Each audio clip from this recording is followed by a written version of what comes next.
जय जगन्नाथ। जय मां समलोई।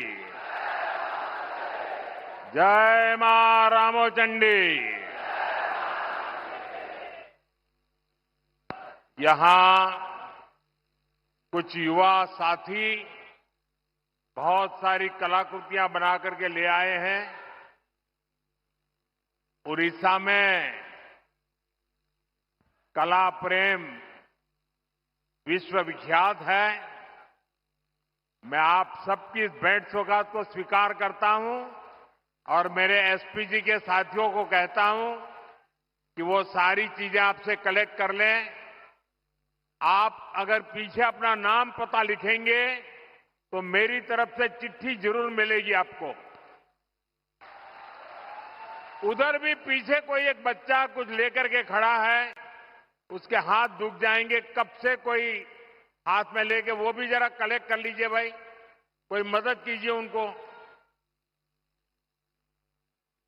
अगर आपने पीछे अपना नाम लिखा है तो मैं आपको जरूर चिट्ठी लिखूंगा। मैं आपके इस प्यार के लिए, इस कलाकृति को तैयार करने के लिए आप सब युवकों का, युवतियों का, छोटे छोटे बालकों का हृदय से आभार व्यक्त करता हूं।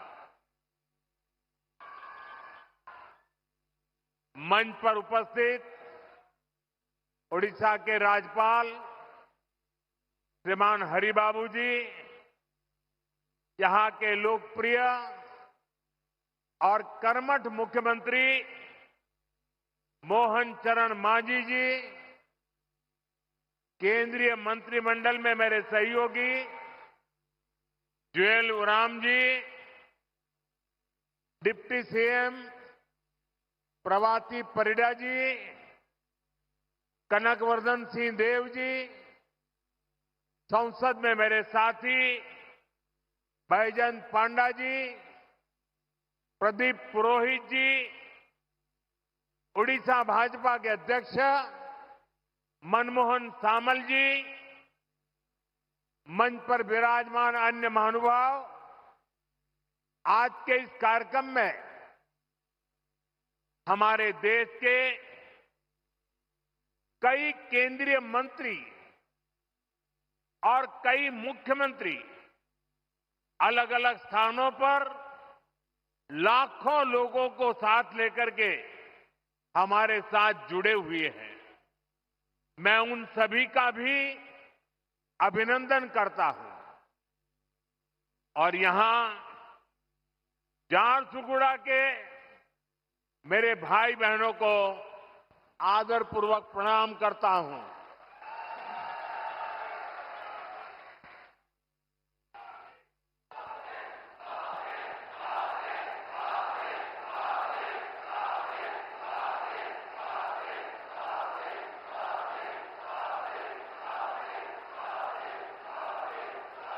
आपके इस प्यार के लिए मैं आपका आभार व्यक्त करता हूं।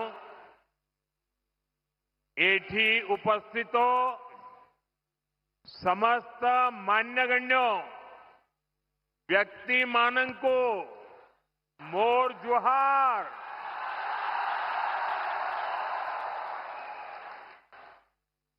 साथियों, इस समय नवरात्र का पर्व चल रहा है और ऐसे पावन दिनों में मुझे मां समोलेई और मां रामोचंडी की इस भूमि पर आप सभी के दर्शन का सौभाग्य मिला है। यहां बहुत बड़ी संख्या में माताएं बहनें भी पहुंची हैं।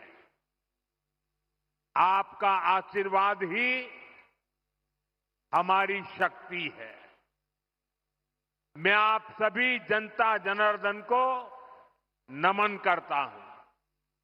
भाइयों और बहनों, 1.5 साल पहले विधानसभा चुनाव के समय ओडिशा के आप लोगों ने एक नए संकल्प के साथ आगे बढ़ने का प्रण लिया था।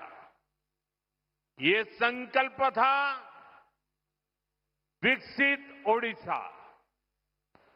और आज हम देख रहे हैं ओडिशा डबल इंजन की रफ्तार से आगे बढ़ने लगा है।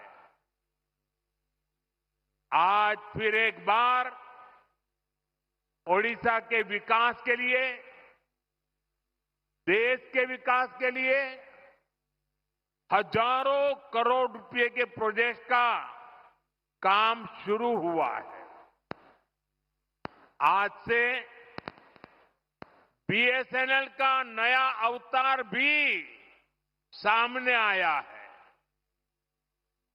बीएसएनएल की स्वदेशी 4G सर्विसेज लॉन्च हुई है।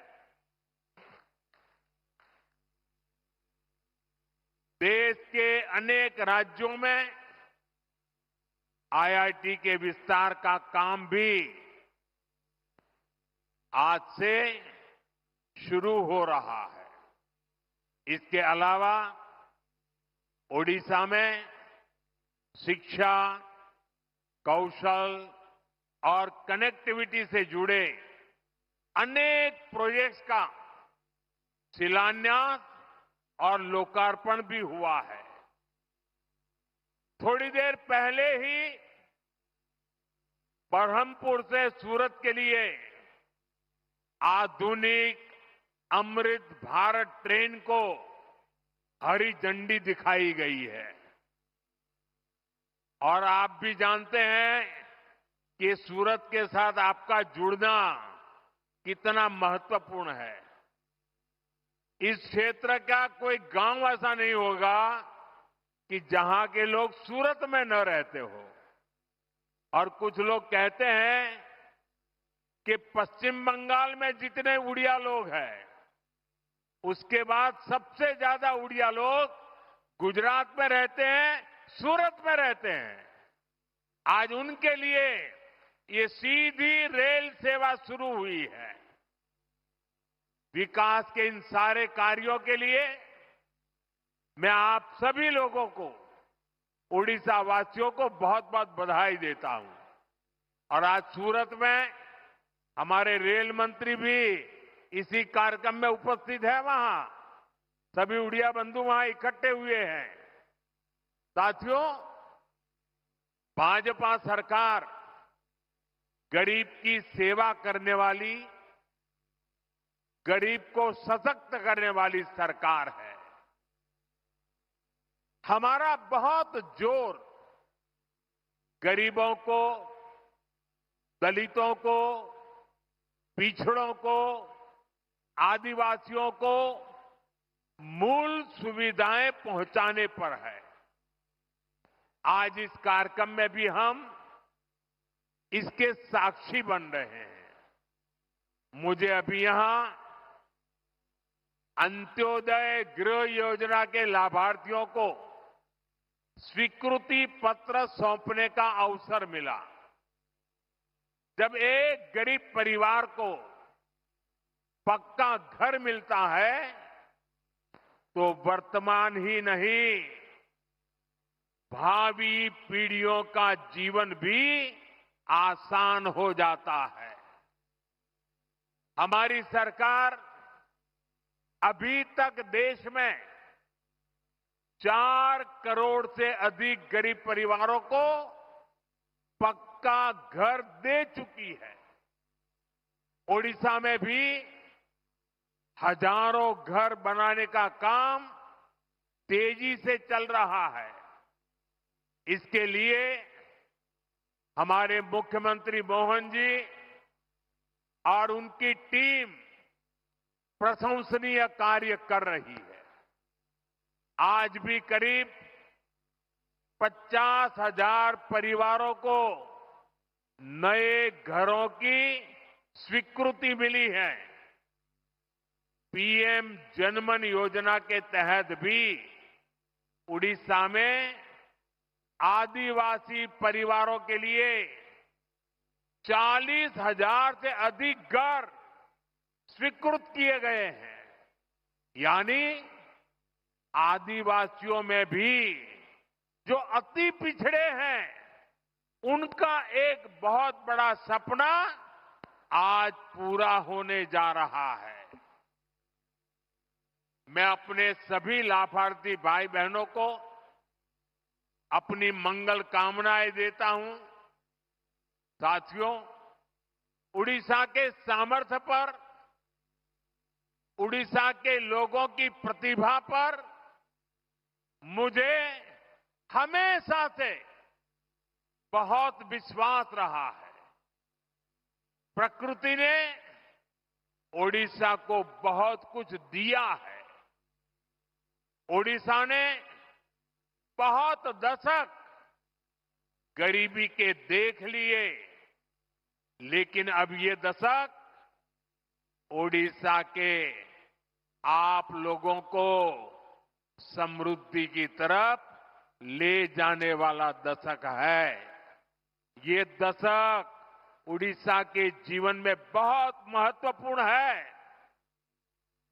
और इसके लिए हमारी सरकार बड़े बड़े प्रोजेक्ट्स उड़ीसा में ला रही है। केंद्र सरकार ने हाल में ही ओडिशा के लिए 2 सेमीकंडक्टर यूनिट की मंजूरी दी है। पहले कोई सोच भी नहीं सकता था कि सेमीकंडक्टर जैसी आज की दुनिया की लेटेस्ट टेक्नोलॉजी वाली इंडस्ट्री कभी असम में लग सकती है, कभी उड़ीसा में लग सकती है, लेकिन यहां के नौजवानों का सामर्थ्य है कि आज ऐसी ऐसी इंडस्ट्री आपके यहां आ रही है। चिप बनाने के लिए ओडिशा में सेमीकंडक्टर पार्क भी बनने जा रहा है। वो दिन दूर नहीं जब छोटी सी चिप जो आपके फोन, टीवी, फ्रिज, कंप्यूटर, गाड़ी, ऐसी अनेक चीजों में अब चिप के बिना उस कोई भी इंस्ट्रूमेंट वो जान ही नहीं रहती, जान चली जाती है। सारी जान उस चिप में ही होती है। और वो छोटी सी चिप जो इन सारे डिवाइसेस में उपयोग होती है, वो अब हमारे ओडिशा में बनेगी। जरा जोर से बोलिए, जय जगन्नाथ। साथियों, हमारा संकल्प है कि चिप से लेकर शिप तक हर चीज में भारत आत्मनिर्भर हो। मैं जरा आपसे पूछना चाहता हूं, आप जवाब देंगे? मैं पूछूं तो जवाब देंगे? पूरी ताकत से देंगे? आप मुझे बताइए, भारत को आत्मनिर्भर होना चाहिए कि नहीं होना चाहिए? भारत को आत्मनिर्भर होना चाहिए कि नहीं होना चाहिए? भारत को आत्मनिर्भर होना चाहिए कि नहीं होना चाहिए? देखिए, हर देशवासी चाहता है कि अब हमारा देश किसी पर निर्भर नहीं रहना चाहिए। हर चीज में भारत आत्मनिर्भर हो और इसलिए पारादीप से लेकर झारसुगुड़ा तक एक विशाल औद्योगिक क्षेत्र का निर्माण हो रहा है।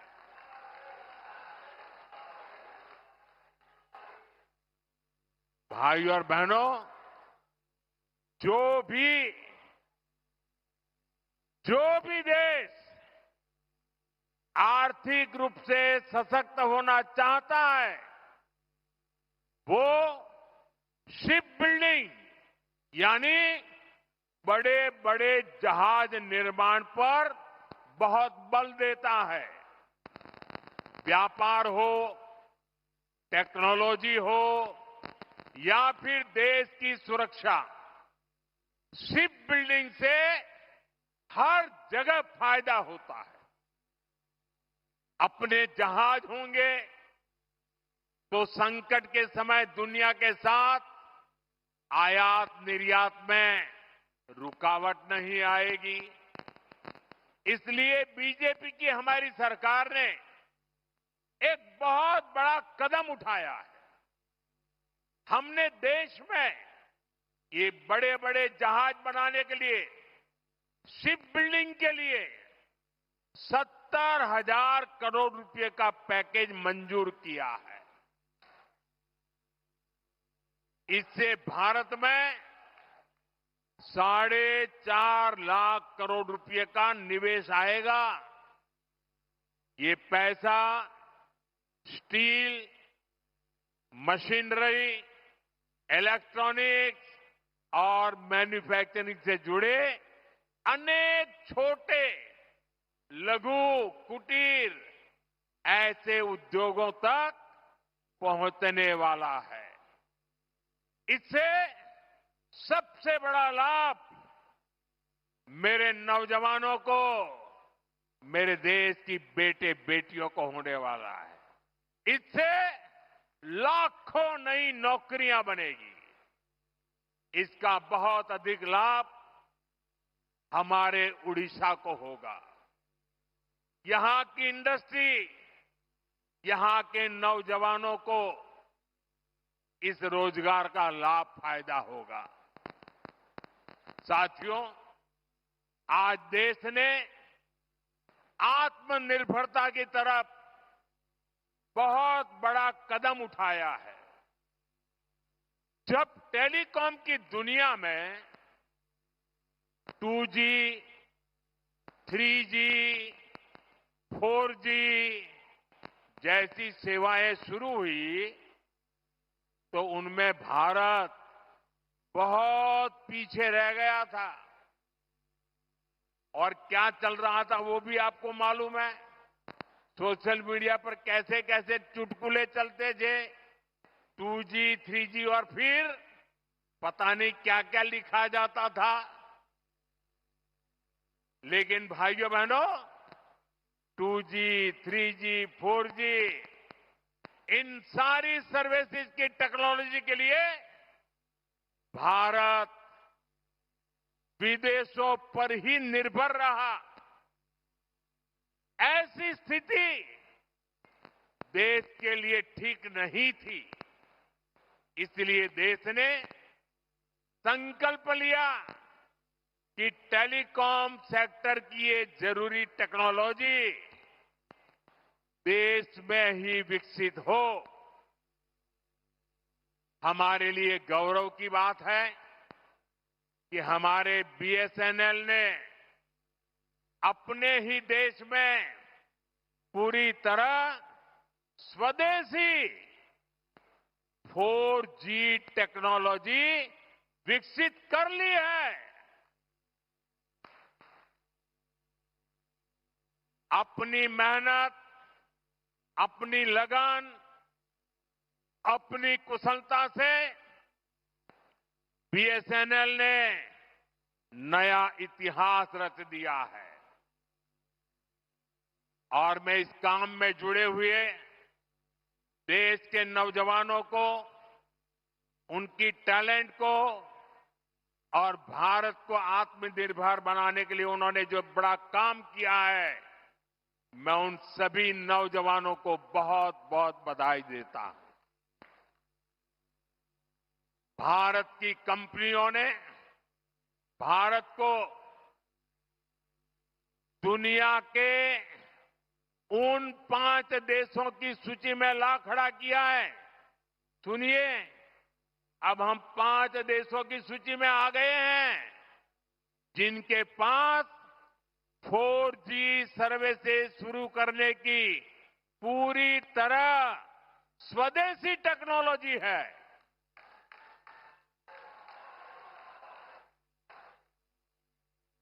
साथियों, ये संयोग है कि आज BSNL अपनी स्थापना का 25वां वर्ष मना रहा है और इस ऐतिहासिक दिन बीएसएनएल और उसके सहयोगियों की मेहनत से आज Bharat global telecom manufacturing hub बनने की दिशा में आगे बढ़ रहा है। ये ओडिशा के लिए भी गर्व की बात है कि आज झारसुगुड़ा से बीएसएनएल के स्वदेशी 4G नेटवर्क का शुभारंभ हो रहा है, जिसमें करीब 1 लाख, दोस्तों देश के लिए गर्व होगा, 1 लाख 4G टावर है। ये टावर देश के दूरदराज के क्षेत्रों में कनेक्टिविटी की नई क्रांति लाने जा रहा है। 4G तकनीक के एक विस्तार से देश भर में 2 करोड़ से ज्यादा लोगों को सीधा लाभ मिलेगा। करीब 30,000 ऐसे गांव जहां हाई स्पीड इंटरनेट सुविधा नहीं थी, वहां भी अब ये सुविधा मिलने जा रही है। साथियों, इस ऐतिहासिक दिन का साक्षी बनने के लिए इन हजारों गांव के लोग भी अभी हमारे साथ जुड़े हुए हैं। हाई स्पीड इंटरनेट की सुविधा से ये जो नई टेक्नोलॉजी है ना, उसी के द्वारा वो हमें सुन भी रहे हैं, हमें देख भी रहे हैं और ये दूर दूर सीमा पर बसे गांव है। और हमारे संचार मंत्री जो इस विभाग को देखते हैं, ज्योतिरादित्य सिंधिया जी भी असम से हमारे साथ अभी जुड़े हुए हैं। साथियों, बीएसएनएल की स्वदेशी 4G सर्विसेज का सबसे अधिक फायदा मेरे आदिवासी क्षेत्रों को होगा, मेरे आदिवासी भाई बहनों को होगा, दूर दराज के गांवों को होगा, दूर सुदूर पहाड़ी क्षेत्रों को होगा। अब वहां के लोगों को भी बेहतरीन डिजिटल सेवाएं मिल जाएगी। अब गांव देहात के बच्चों को ऑनलाइन क्लास लेने में, दूर सुदूर के किसान को अपनी फसल की कीमत का पता लगाने में, किसी मरीज को टेलीमेडिसिन के जरिए आयुष्मान आरोग्य मंदिर से भी देश के बड़े से बड़े डॉक्टर से सलाह लेने में बहुत सुविधा हो जाएगी। इसका बहुत बड़ा फायदा जो सीमा पर तैनात, हिमालय की चोटियों पर खड़े, रेगिस्तान में खड़े हमारे फौजी भाई बहनों को भी होगा। वो अब सुरक्षित कनेक्टिविटी से आपस में बात कर पाएंगे। साथियों, भारत पहले ही सबसे तेज 5G सर्विसेज को रोल आउट कर चुका है। बीएसएनएल के ये जो टावर्स आज शुरू हुए हैं, वो बहुत आसानी से 5G सर्विसेज के लिए भी तैयार हो जाएंगे। मैं बीएसएनएल को, सभी देशवासियों को इस ऐतिहासिक दिन की बहुत बहुत बधाई देता हूं। साथियों, आत्मनिर्भर भारत बना के लिए के कुशल नौजवान और रिसर्च का शानदार वातावरण भी जरूरी है। इसलिए ये भी भाजपा सरकार की बहुत बड़ी प्राथमिकता है। आज ओडिशा सहित पूरे देश में एजुकेशन और स्किल डेवलपमेंट पर अभूतपूर्व निवेश किया जा रहा है। हम देश के इंजीनियरिंग कॉलेजों और पॉलिटेक्निक को भी आधुनिक बना रहे हैं। इसके लिए आज मेरिट नाम से एक स्कीम लॉन्च की गई है। इस स्कीम के तहत टेक्निकल एजुकेशन देने वाले संस्थानों पर हजारों करोड़ रुपए खर्च किए जाएंगे। इससे हमारे नौजवानों को अच्छी टेक्निकल एजुकेशन के लिए बड़े शहर जाने की मजबूरी नहीं रहेगी। अपने ही शहर में उसे आधुनिक लैब बनाने, ग्लोबल स्किल सीखने और स्टार्टअप शुरू करने का अवसर मिलेंगे। साथियों, देश के हर क्षेत्र, हर वर्ग, हर नागरिक तक सुविधाएं पहुंचाने के लिए आज इतना काम हो रहा है। रिकॉर्ड पैसा खर्च किया जा रहा है। वरना पहले क्या स्थिति थी, ये आप अच्छे से जानते हैं। कांग्रेस आपको लूटने का कोई मौका नहीं छोड़ती थी। साथियों, 2014 में जब आपने हमें सेवा का मौका दिया तो हमने देश को कांग्रेस के इस लूट तंत्र से भी बाहर निकाला। भाजपा सरकार में अब डबल बचत और डबल कमाई का दौर आया है। जब देश में कांग्रेस की सरकार थी, तब हमारे कर्मचारी, व्यापारी और कारोबारी सिर्फ 2 लाख तक की अगर कमाई कर लें, 2 लाख की कमाई कर लें साल भर की, तो भी उनको इनकम टैक्स देना पड़ता था। ये कांग्रेस ने 2014 तक चलाया। लेकिन आज जब आपने मुझे सेवा का मौका दिया, 12 लाख रुपए तक की सालाना कमाई पर 1 रुपया भी टैक्स नहीं देना पड़ता।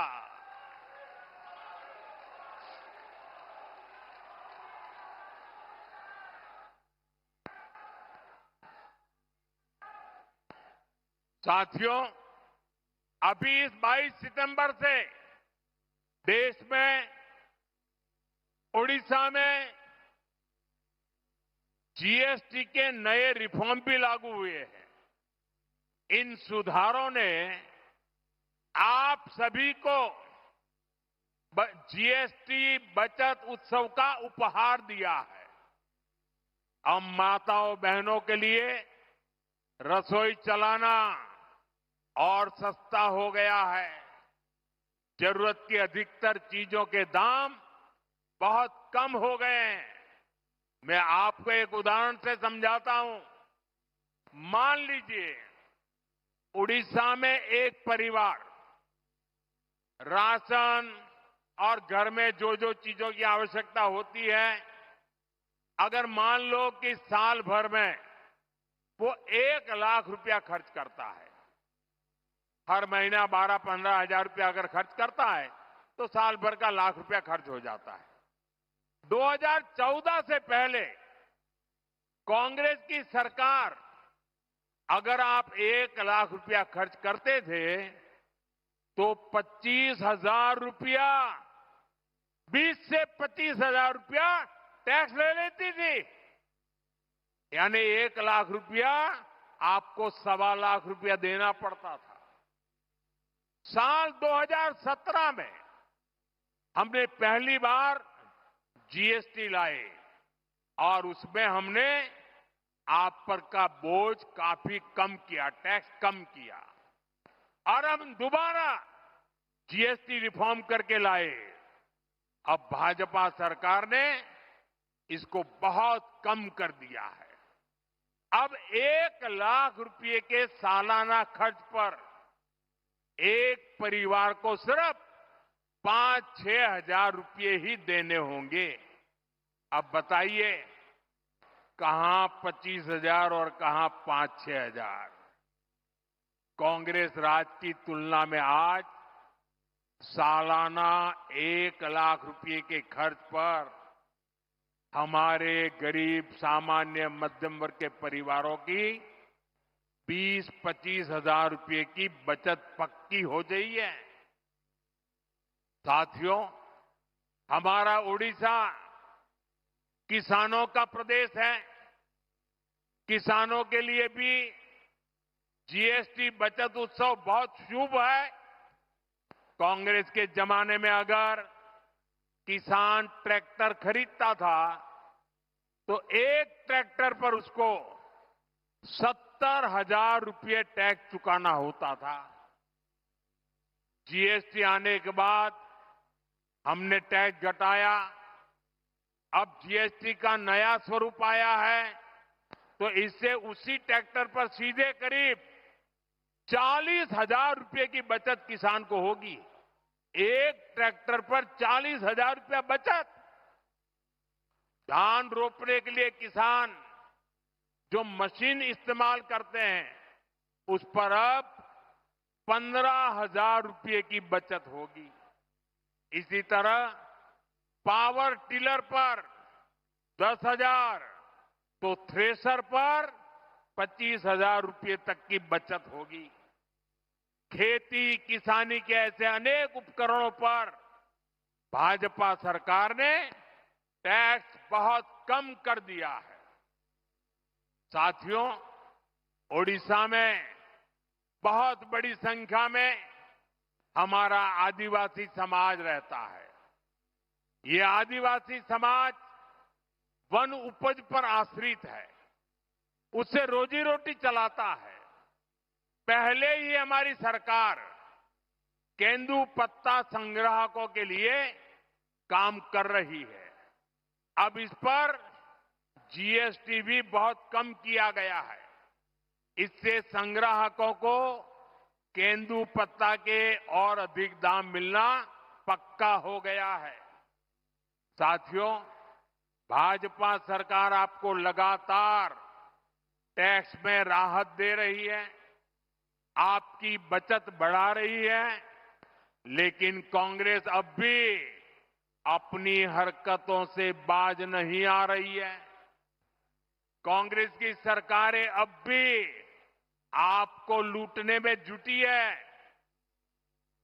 और मैं ऐसे ही नहीं कह रहा हूं, मेरे पास सबूत है कि सारे देश के लोगों को इतना लाभ हो रहा है। जब हमने जीएसटी की नई दरें लागू की तो सीमेंट से भी टैक्स कम कर दिया। हमारा मकसद यही था कि लोगों को अपना घर बनाने में, घर की मरम्मत कराने में सीमेंट सस्ता होने से कम पैसा खर्चना पड़े। 22 सितंबर के बाद अब आप देखिए, ये बयानबाजी करने वाले लोगों के करतूत देखिए। हिमाचल में कांग्रेस की सरकार है, भांति भांति की हमको गालियां देने की कांग्रेस को आदत पड़ गई है।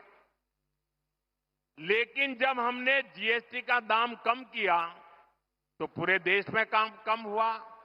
लेकिन कांग्रेस आम जनता को ये सुख देना नहीं चाहती है। पहले जब हमने डीजल पेट्रोल में पैसा कम किया था तो जहां जहां कांग्रेस की सरकारें थी उन्होंने ऊपर से दूसरा टैक्स लगा करके उतना ही दाम रहने दिया और खुद तिजोरी भर करके लूट का रास्ता खोल दिया।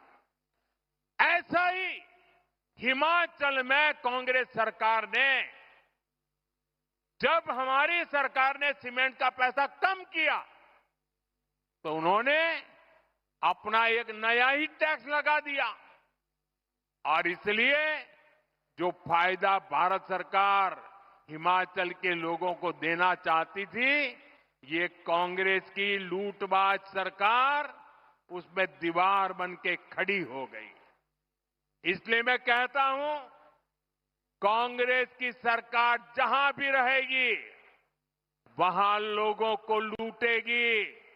इसलिए देश के लोगों को कांग्रेस से सावधान रहना ही है और उसके साथियों से भी बच के रहना है।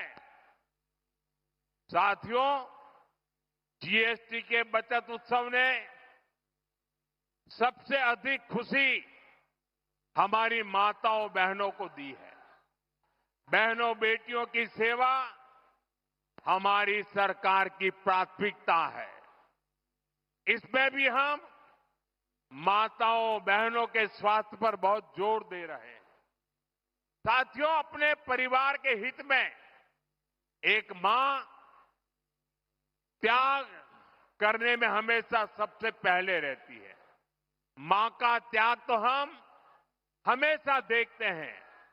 वो हर संकट अपने ऊपर लेती है ताकि बच्चों पर बोझ न पड़े। मां अपनी बीमारी तक छुपा लेती है ताकि उसके इलाज पर घर का खर्च ना हो। इसलिए ही जब हमने आयुष्मान भारत योजना शुरू की तो इसका बहुत बड़ा लाभ हमारी माताओं बहनों को, देश की महिलाओं को हुआ। उन्हें 5 लाख रुपए तक के मुफ्त इलाज की सुविधा मिली। साथियों, मां स्वस्थ होगी तो परिवार सशक्त होगा। इसलिए 17 सितंबर से विश्वकर्मा जयंती से हर मां के उत्तम स्वास्थ्य के लिए स्वस्थ नारी सशक्त परिवार अभियान देश भर में चल रहा है।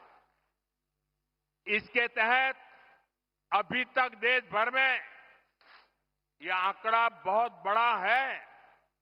अभी तक देश भर में 8 लाख से अधिक हेल्थ कैंप लगाए जा चुके हैं।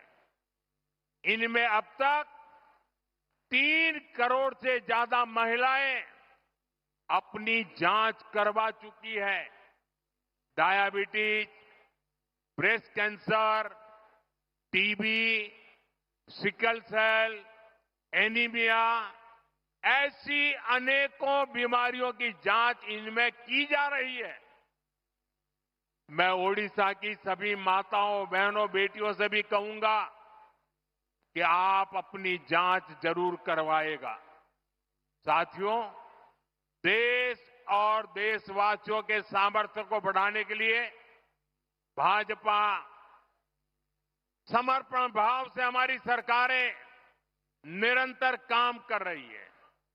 चाहे टैक्स में कमी हो या फिर आधुनिक कनेक्टिविटी, हम सुविधा और समृद्धि का रास्ता बना रहे हैं। इससे उड़ीसा को बहुत फायदा हो रहा है। उड़ीसा में आज 6 वंदे भारत ट्रेनें चल रही है। करीब 60 रेलवे स्टेशनों का आधुनिकीकरण किया जा रहा है। झारसुगुड़ा का वीर सुरेंद्र राय एयरपोर्ट आज देश के कई प्रमुख शहरों से जुड़ चुका है। मिनरल्स और माइनिंग से अब उड़ीसा को कहीं अधिक पैसा मिल रहा है। सुभद्रा योजना से भी उड़ीसा की माताओं बहनों को निरंतर सहायता मिल रही है। हमारा उड़ीसा प्रगति पथ पर सवार हो चुका है। मैं आपको भरोसा दिलाता हूं कि विकास का ये सिलसिला और तेज होगा। एक बार फिर आप सभी को बहुत बहुत शुभकामनाएं। मेरे साथ पूरी ताकत से बोलिए, भारत माता की, भारत माता की, भारत माता की जय जगन्नाथ, जय जगन्नाथ, जय जगन्नाथ। बहुत बहुत धन्यवाद।